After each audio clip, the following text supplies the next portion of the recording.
paysans, mais aussi élus, collectivités, et nous devons être acteurs et forces de proposition pour répondre aux enjeux climatiques. Et c'est essentiel pour préserver des lieux de vie et de production viables et vivables pour nous les travailleurs, mais aussi soutenables pour notre planète, pour nous, mais aussi et surtout pour les générations qui nous suivront. Les contours d'un nouveau schéma de résilience sont à trouver pour que l'agriculture paysanne réponde aux enjeux environnementaux et sociaux d'aujourd'hui et de demain. Globalement, si on regarde seulement les données de l'Agence de l'eau, on a sur les 20 dernières années, on a eu plutôt une augmentation des prélèvements. Donc passer à une diminution, c'est déjà, ou même à une stagnation, c'est déjà un enjeu important. Et puis ensuite, on parle de quantité, mais on ne peut pas mettre de côté la question de la qualité. On a 173 captages qui sont sensibles soit aux nitrates, soit aux pesticides, soit aux deux en Bretagne. Et on a seulement un tiers qui font l'objet d'un plan d'action effectif. Et finalement, si on perd des captages pour cause de pollution, eh ben, on a une ressource qui est de plus en plus fragile et on perd de la résilience un peu par rapport aux questions de la sécheresse. Si on a un périmètre de captage qui fait la taille de la table, là, si tout autour les gars font n'importe quoi, au niveau quantitatif et qualitatif, en fait ça sert à rien. En fait il faut vraiment, sur des secteurs comme ici où on va consommer que des eaux de surface, que ce soit l'ensemble de la profession agricole qui modifie ses pratiques. Et cette protection de la ressource, elle passe aussi par des solutions fondées sur la nature et on se rend compte que on a un tiers des zones humides qui sont occupées par des cultures de nature diverse. Et c'est un lien, en fait, cette altération des zones humides potentielles, c'est un lien avec la capacité du milieu finalement à fournir une ressource en eau disponible. Et donc, ce qu'on sait, c'est que jusqu'à maintenant, depuis les années 60, le climat breton s'est déjà réchauffé. Et si on regarde à l'horizon 2070-2100, on a une température annuelle qui va augmenter de plus 4 degrés en Bretagne. Donc on a une poursuite du réchauffement qui est importante. Si on regarde la question des précipitations telles quelles, en été, on aura plutôt une baisse des précipitations qui va être là, vous voyez, un peu plus marquée vers l'ouest de la Bretagne. On va plutôt avoir une hausse des précipitations en hiver. L'écart à la normale est attendu entre 30 et 90 mm à l'échelle régionale, mais là encore, la situation peut être contrastée localement.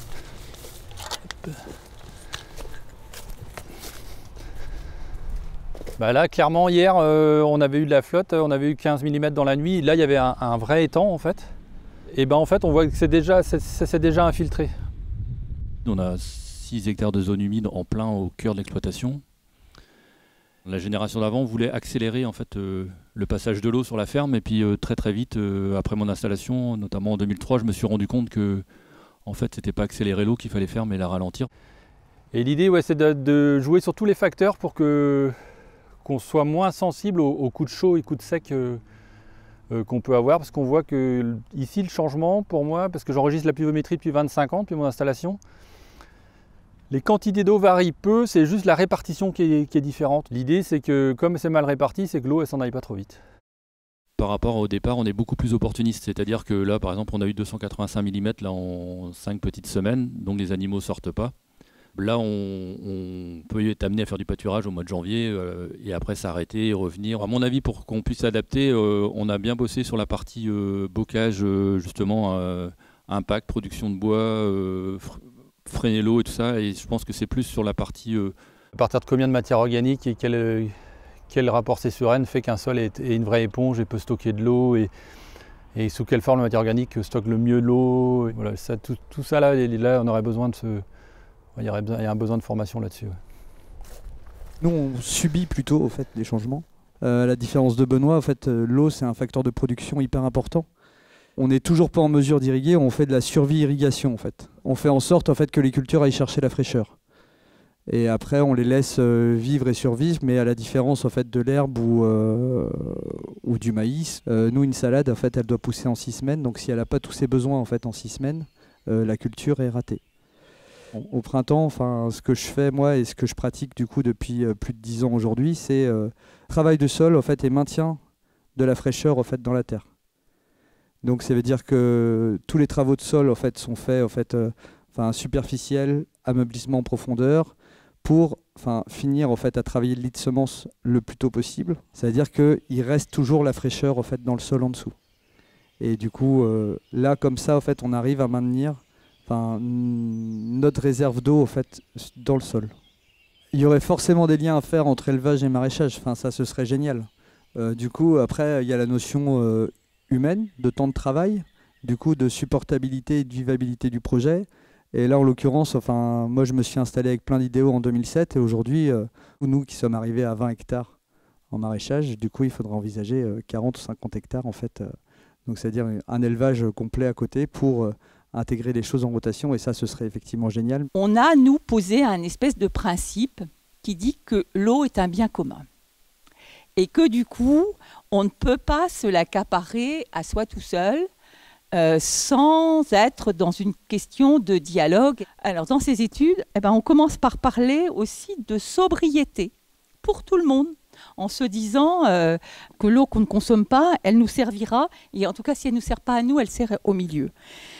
Cette question d'infiltration à la parcelle et la question de la qualité de l'eau, parce que la qualité de l'eau, eh bien évidemment pour les humains c'est important, mais c'est aussi important pour l'ensemble des milieux, pour l'agriculture. Et donc on a fait thématique par thématique et on continue à travailler par exemple sur le tourisme en se disant c'est quoi un tourisme, de l'écotourisme qui fait attention à cette question-là. Je suis paysan, je suis non irrigant comme la majorité des paysans de France. Puisque c'est vrai que quand on parle de l'eau en agriculture, on parle tout de suite d'irrigation, alors que l'irrigation, c'est seulement 7% de la surface agricole française qui est irriguée. De nous dire qu'on va s'adapter au changement climatique en généralisant l'irrigation, pour moi, c'est un leurre complet. Puisque quand on voit déjà, y compris dans ma région où il y a seulement 12% des terres qui sont arrosées, on a des problèmes de ressources en eau énormes. On a d'autres choix que de s'adapter au climat qu'on subit en développant d'autres techniques que celles de l'irrigation. La question, c'est bien de savoir comment, dans un territoire, déjà d'avoir une connaissance un peu de nos ressources en eau. Qu'est-ce qu'il y a comme eau et pourquoi on a besoin de l'eau? Pour faire quoi? Voilà, donc là-dessus, on a quand même des lois sur l'eau qui sont assez claires. En France, on a aussi le fait de travailler par bassin versant à travers nos agences de l'eau, etc., qui sont, à mon avis, un atout assez fort parce qu'on a quand même de quoi mettre en place une vraie politique de l'eau intéressante. Et nous, à la Conf, ça nous semble important de dire il faut voir avec la ressource qu'il y a, mais ensuite, il faut absolument prioriser les usages. L'activité de maraîchage, l'arboriculture, c'est quand même ce qui nous semble les activités prioritaires, en tout cas pour ce qui est de l'irrigation. Il y a bon nombre de territoires où c'est indispensable d'avoir de l'irrigation pour faire ces productions-là. Et en plus, c'est quand même une production dont on a besoin en France, qu'on importe de plus en plus, et qu'on importe en plus de territoires comme l'Espagne, où il y a des problèmes en eau qui sont encore peut-être pires que chez nous. Donc pour moi, il y a quand même un vrai enjeu de vision politique de comment on oriente nos territoires, comment on oriente notre agriculture par rapport à cet enjeu de l'eau qui est quand même un enjeu énorme.